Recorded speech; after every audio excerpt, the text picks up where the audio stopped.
G'day guys, DM Philosopher here, Matt's the name. Just going to go over the latest pack I've put together. So this will be one of the last underground maps that I'm going to do for the meantime.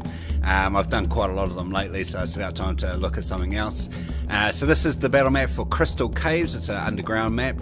Let's just jump in there and have a look at what this map is. Okay, so we've got an entranceway here on the left and an entranceway here on the right.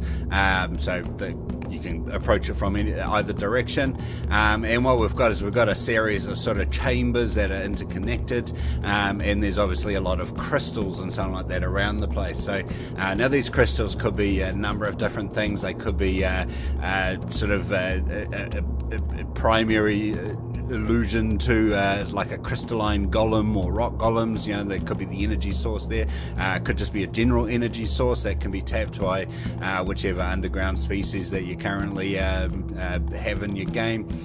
They could just be a light source, so a form of underground light source, so you can allow your PCs that have got characters without dark vision to be able to be able to see and have a light source after the oil runs out and the torches run out and they run out of everything possible and the dwarves are just laughing, but give them something to light the way. Or they could be valuable, but please bear in mind that there are a lot of them here, so if they are valuable they're going to be walking out of this cave with a lot of cash as such. So however, I have made it so that there are a number of rock falls around the place, so it really gives the impression that these are quite unstable caverns. So you could really sort of tease the characters and say, look, they're valuable crystals, and then have the place start to cave in around them so they don't actually get to grab hold of too many of them. So that's the dark gridded map, the dark gridless map, the light gridded map, and the light gridless map. Okay, so a couple of different options in front of you should you choose to be using them for VTT and you want to put your own grid over it, or if you want to print them out, then you got the grid there. Now my packs come with point of view shots that kind of step through the caverns. The point of view shots sort of follow a path from here on the left, looks that way, looks this way, and then heads this way, comes up, has a look in there, has a look around here, and then comes up this way and then heads around like that and out.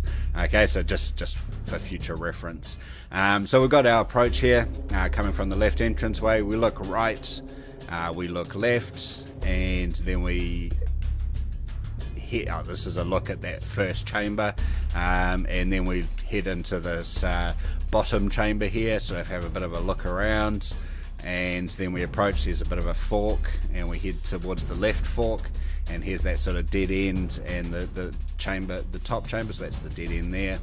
And here's this chamber here, and I've sort of taken a few shots of it from different angles, just so you know if your characters decide to go that way first, then you'd show them that. And then we come back to the fork, and we head into the loop as such. Definitely some giant boulders. Now I've put a grid over the boulder for the top-down map, just to show that you could traverse it.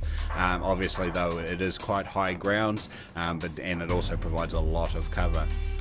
There's a lot of fallen rock and debris and something like that around the place as well, just so that it would make for a very unsteady footing if you're fighting in any of the grid spaces with rocks in there.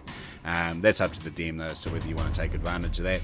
And I end up with some oblique angles, oblique, isometric, one of them, angles of the caverns, so this is the entranceway here, or the point of view shot, so I come around that way anyway.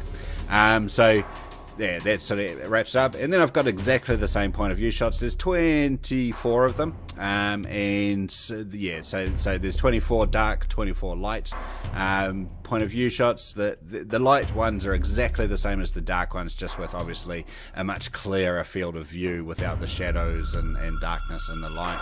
But definitely you can differentiate the use of them. You can give the light ones to your dark vision characters, and the dark ones to the non-dark vision characters, so that way you can sort of show the characters that can see far more detail. But that is the Crystal Caves. I hope you enjoy that. Hopefully it's providing a good amount of variety to your settings in the underground realms, whether it's the Underdark or they're just sort of following dwarven sort of tunnel systems, through the cave, through the mountains, or so on like that. So that is the Crystal Caves. You can find that on RPG Now, and I'll post a link to that underneath my YouTube clip. So thanks for listening, and happy gaming, people.